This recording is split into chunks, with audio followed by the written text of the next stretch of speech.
नमस्कार भाई सभी के लिए। परसेंटेज चल रहा था आपका। हमने 210 क्वेश्चन कर लिए थे एक क्लास में। अब हम 210 से स्टार्ट करेंगे, तो सभी भाई लाइव जुड़ जाएं और कमेंट करके बताएं कि मेरी आवाज़ आपको सही आ रही है। ओके। तो ये आपका जो बुक है भाई, ये 5000 प्लस वाला है। तो सभी भाई जिन जिन भाई के पास ये 5000 प्लस बुक है, वो इसकी प्रैक्टिस कर सकते हैं।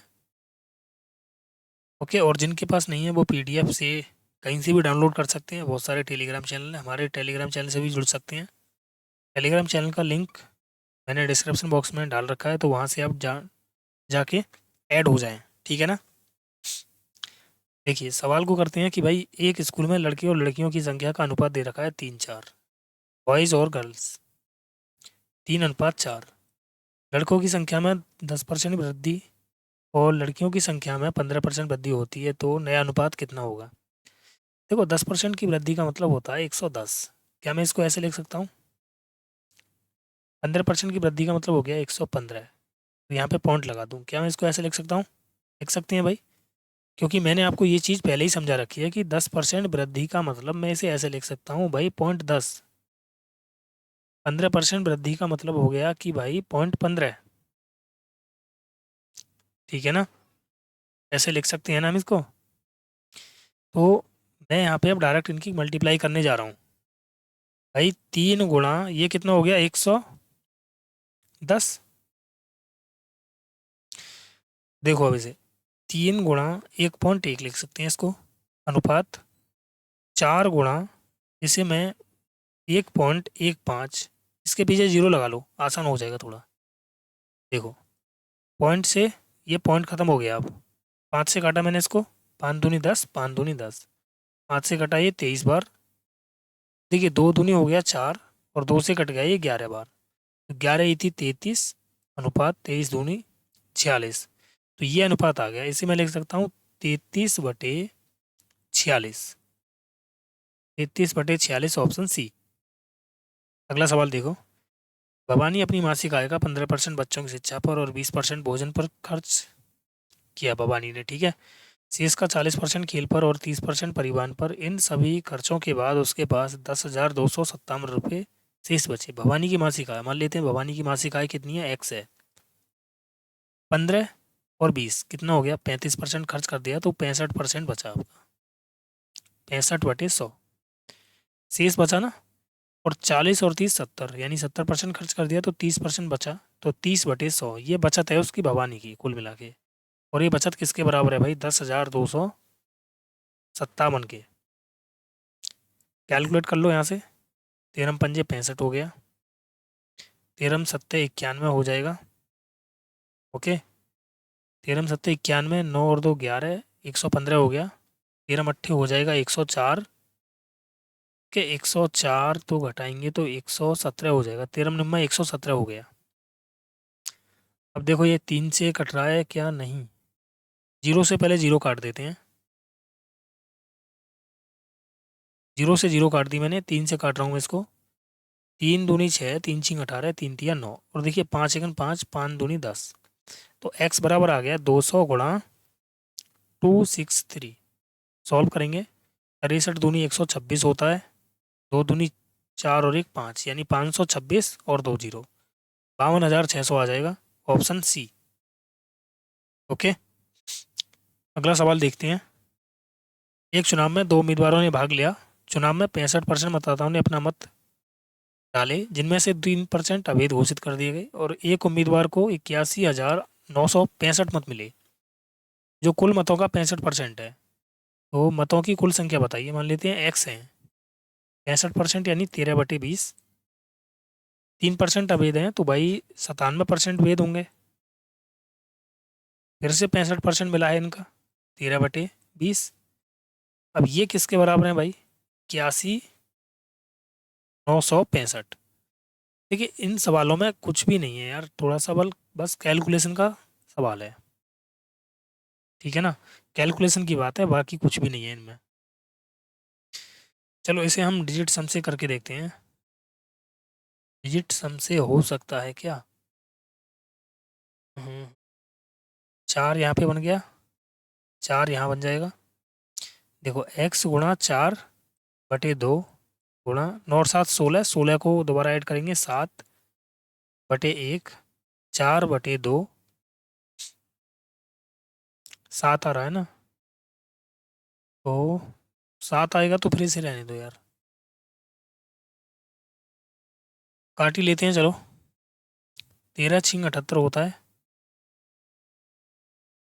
कितना बचा भाई? 3। 13×3 = 39 हो गया, 0, 13×5 = 65। 13 से काटेंगे फिर तो 13×4 = 52 हो जाएगा। ओके, 52, 8 और 3 11, 110 हो गया। 13×8 हो गया 104, और 13×5 = 65। देखिए कैलकुलेशन करोगे तो आपकी कैलकुलेशन अच्छी होगी। 97 से काटेंगे तो 9×5 = 45, 5 बार कटेगा ये 97 से। तो ये हो गया भाई 20 × 20 हो गया 400, और 2 जीरो और आ जाएंगे, गुणा 5। तो x बराबर आ जाएगा 2 लाख। ऑप्शन ए हमारा करेक्ट होगा। ओके, अगला सवाल देखो। दो उम्मीदवारों के बीच चुनाव में 10% मतदाताओं ने अपना मत नहीं दिया। दिए गए मतों में से 10% अवैध घोषित पाए गए। विजेता उम्मीदवार को वैध मतों का 54% मत प्राप्त हुआ। वह 1620 मतों से विजयी हुआ। तो मतदाता सूची में उन लोगों की संख्या ज्ञात कीजिए जिन्होंने मतदान के लिए पंजीकरण कराया हुआ है। मान लेते हैं एक्स है भाई कुल मतदाता, 10% ने अपना मत नहीं दिया है, तो 90% ने दिया होगा, यानी 9/10 ने दिया होगा। 10% अवैध हो गए, तो वेद कितनी है? 90%, यानी 9/10। अब देखो, विनर ने 54% अगर हासिल किया है, तो लूजर ने 46% हासिल किया होगा। तो ये कितने से जीत गया भाई? 8% से, यानी जीत होगी 8% से। और ये जीत किसके बराबर है भाई? 1620 के। सॉल्व करेंगे तो ये हो गया 9×9 = 81, 81 दूनी हो जाएगा 162। अब देखो, 4×2 = 8 हो गया, 4×5 = 20 हो गया, 2 से काट दो किसी को भी, 2×5 = 10, तो ये आ गया 25,000। ओके, ऑप्शन ए हमारा करेक्ट होगा। अगला सवाल देखो। यदि राम की आय श्याम की आय से 70% अधिक है, राम, श्याम और सोहन है ये। राम की आय श्याम की आय से 70% अधिक है, श्याम की आय सोहन की आय से 30% कम है। सोहन की आय अगर 100 है तो इसकी आय 70 होगी, और भाई ये 70% अधिक है, तो 119 होगी इसकी आय। ठीक है, राम और सोहन की आय का अनुपात, तो राम और सोहन 119/100। ऑप्शन ए हमारा करेक्ट होगा। अगला सवाल। राजू की आय मंजू की आय से 25% अधिक है। राजू की आय में 25% की वृद्धि और मंजू की आय में 40% की वृद्धि हुई। उनकी संयुक्त आय में कितने परसेंट की वृद्धि हुई है? देखो, राजू और मंजू 25% अधिक है, यानी 5 होगी इसकी, तो इसकी होगी 4। इसमें 25% की वृद्धि हुई है, इसमें 40% की वृद्धि हुई है। तो या तो आप डेविसन मेथड लगा लो, या फिर डायरेक्ट गुणा गुणा कर दो। 25×5 = 125, प्लस 4×4 = 16, 160, और डिवाइड कर दो, 4 और 5 कितना हो गया? 9।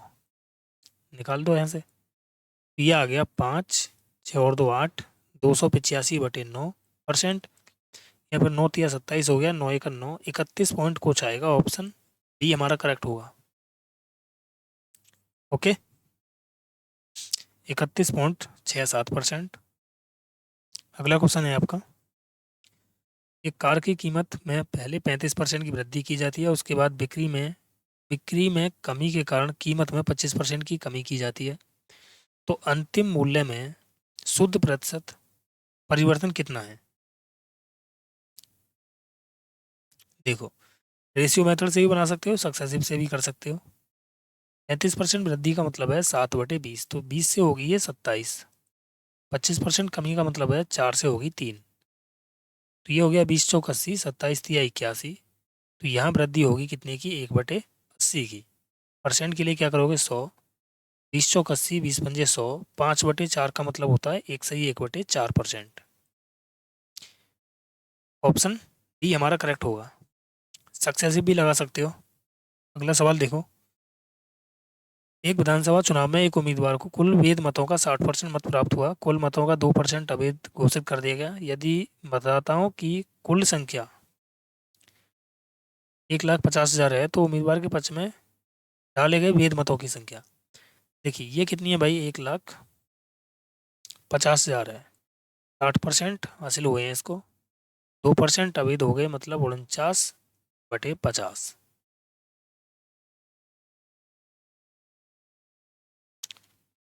49/50 होगा, मैंने 95 कर दिया वो। देखो अब इसको, 1 2 3, 1 2 3, 5 से काटा मैंने, 5 3 15, तो ये आ गया, 2 जीरो तो आएंगी आएंगी, 3 6 18, 18 होता है 162, 16 बचा, 18 चौक हो गया 72, यानी 6 में 2 ऐड किया 8 और 8 यानी 88 आ जाएगा, 88,200, ऑप्शन डी हमारा करेक्ट होगा।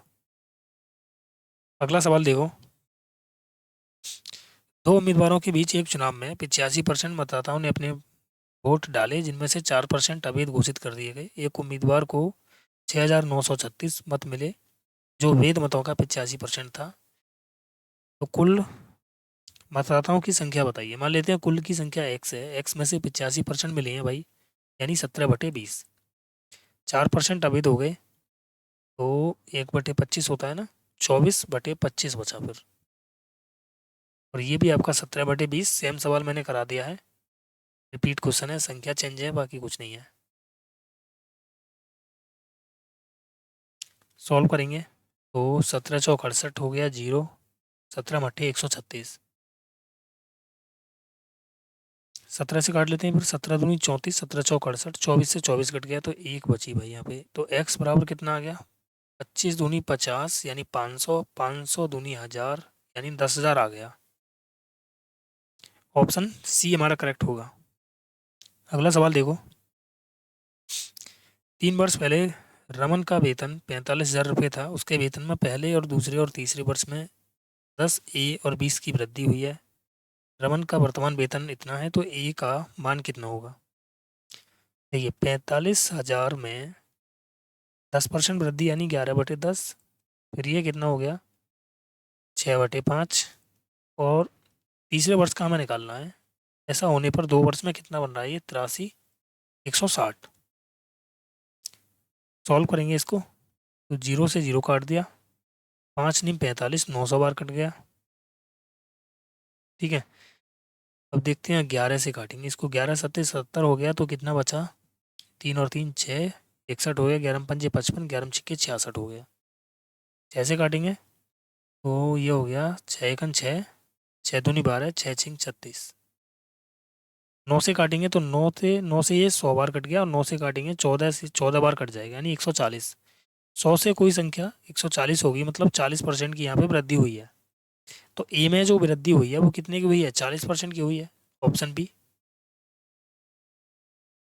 ठीक है ना।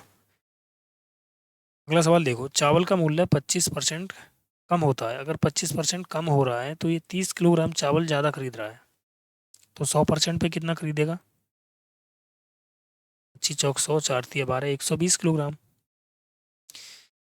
ने बोला है कि वास्तविक मूल्य कितना है, तो वास्तविक मूल्य तो 30 किलोग्राम जो ज़्यादा खरीदे ना उन्हें निकाल दो भाई, 30 किलोग्राम जो इसने ज़्यादा खरीद लिए हैं उन्हें निकाल देते हैं। तो वास्तव में ये 90 किलोग्राम चावल खरीद रहा था, कितने रुपये में, 5400 रुपये में।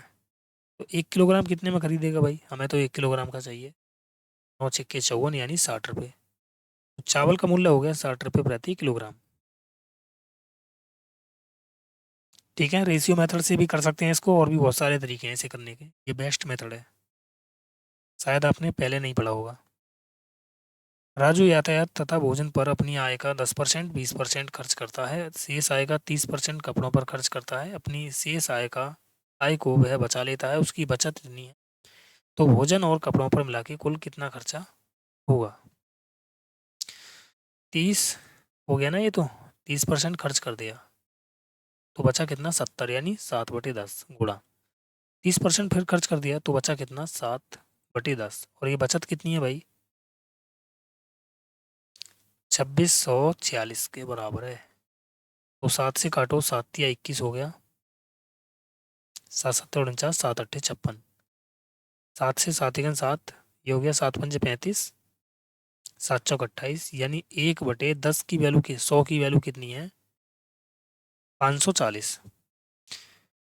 सवाल ने बोला है भोजन, तो भोजन पर कितना कर रहा है ये? 20% प्लस कपड़ों पर, तो भाई 30% खर्च करने के बाद बचा था 70%, 70% का 30% कर रहा था ये खर्च ओनली, यानी कपड़ों पर कितना कर रहा है ये? 21%। तो कुल मिला के 41% खर्च कर रहा है इन दोनों पे। तो हमें चाहिए 41%, यानी 41/100 की वैल्यू। कर दो यहाँ से, तो ये हो जाएगा 540 गुणा 41, तो जीरो आ गया भाई। 41 चौक कितना हो गया? 4 1 4, 4 चौक 16, 164 हो गया। 41 पंजे कितना हो जाएगा? तो 5 1 5 और 5 चौक 20, यानी ये आ गया 21, सॉरी 221 आ जाएगा, 221, 22,140। ऑप्शन बी हमारा करेक्ट होगा, ठीक है ना। अगला सवाल देखो, मतदान करने के लिए पर्याप्त लोगों में से 28% लोग 20 से 25 वर्ष के बीच के हैं। तो 20 से 25 वर्ष के जो बीच के लड़के हैं वो 28% हैं। एक चुनाव में मतदान करने के लिए पात्र 20 से 25 वर्ष की 20 से 25 वर्ष के बीच की उम्र वाले लोगों में से 75% ने मतदान किया है। भाई 20 से 25, 75% यानी 3/4, तो 21% ने ओनली मतदान किया है। उस चुनाव में 20 से 25 वर्ष के बीच के व्यक्तियों की संख्या जिन्होंने वास्तव में मतदान किया था, मतदान हेतु पात्र लोगों की संख्या का कितना परसेंट है? तो 21% है भाई, ऑप्शन बी। ओके, अगला सवाल देखो, एक मतदान में 35% मतदाताओं ने उम्मीदवार पी के लिए मतदान किया। पी के लिए 35% ने किया है, तो क्यू के लिए क्या क्या होगा? कितनों ने भाई? 65 ने। लेकिन जबकि सी एस में से 50% ने, अच्छा 50% ने मतलब आधों ने किया है भाई। 65 का आधा होता है 32.5, ठीक है ना। क्यू को दिया है, शेष मतदाताओं ने मतदान नहीं किया है, यानी सवाल ने बोला है कि 50 शेष में से 50% ने मतलब आधों ने 32.5% ने मतदान किया है क्यू को, और शेष ने क्या ही नहीं है। मतलब ये क्रॉस का निशान लगाया है मैंने, इन्होंने किसी के लिए भी मतदान नहीं किया है। सवाल ने बोला है उम्मीदवार पी को मत देने वाले और मत ना देने वालों के बीच का अंतर है 1000, यानी इन दोनों के बीच का अंतर है। तो इन दोनों के बीच का अंतर कितना है? 2.5, तो 2.5% की वैल्यू कितनी है? 1000। तो 1% की वैल्यू कितनी आ जाएगी? 25 चौक 100, यानी 400। तो चुनाव में मतदान करने के लिए योग्य व्यक्तियों की संख्या कितनी है? 100% की वैल्यू निकाल दो, 2 जीरो और लगा दो, 40,000 हो गया। ऑप्शन ए हमारा करेक्ट हो गया। अगला सवाल देखो, एक परिवार कुल आय का 30% बचत बचाता है और शेष खर्च बचत राशि खर्च के आधे से भी 600 रुपये कम है। मान लेते हैं इनकम अगर उसकी 100 है तो एक्सपेंडिचर होगा भाई कितना? 60 का, 70 का होगा सॉरी। तो सेविंग कितनी है? 30 की। तो देखो सवाल ने बोला है कि खर्च के आधे से भी 600 रुपये कम है, मतलब खर्च का आधा करना, तो 35 हो गया।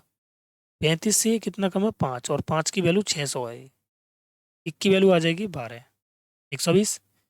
तो अगर मैं कुल खर्चा निकाल दूँ, 12 7 84 100 कुल खर्चा है ये। तो सवाल ने बोला है शिक्षा पर कितना खर्च किया है, तो मुझे बताओ, ये वाला हेल्थ पर है, ये वाला फूड पर है, और ये वाला एजुकेशन पर है। टोटल मिला के भाई जो खर्चा है वो कितना हो गया? 6 और 5 11 और 3 18, और पूछा किसका है? 6 का। जो पूछा है उससे गुणा कर दी, और कुल की तुलना मैंने कुल से कर दी। तो मैंने किया 6 3 18 हो गया, 3 दूनी 6, 3 8 24, 2 जीरो लग रही हैं। तो भाई ये हो गया, गलत हो गया क्या?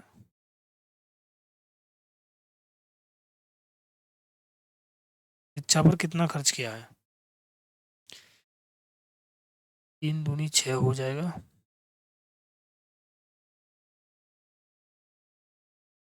ये 14 बनेगा यार, 18 नहीं बनेगा।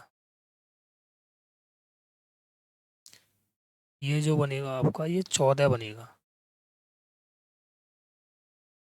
14 × 84 ऐसे कर लो, 6 हो गया 3600। ये हमारा आंसर होगा, ठीक है, ऑप्शन ए। ठीक है।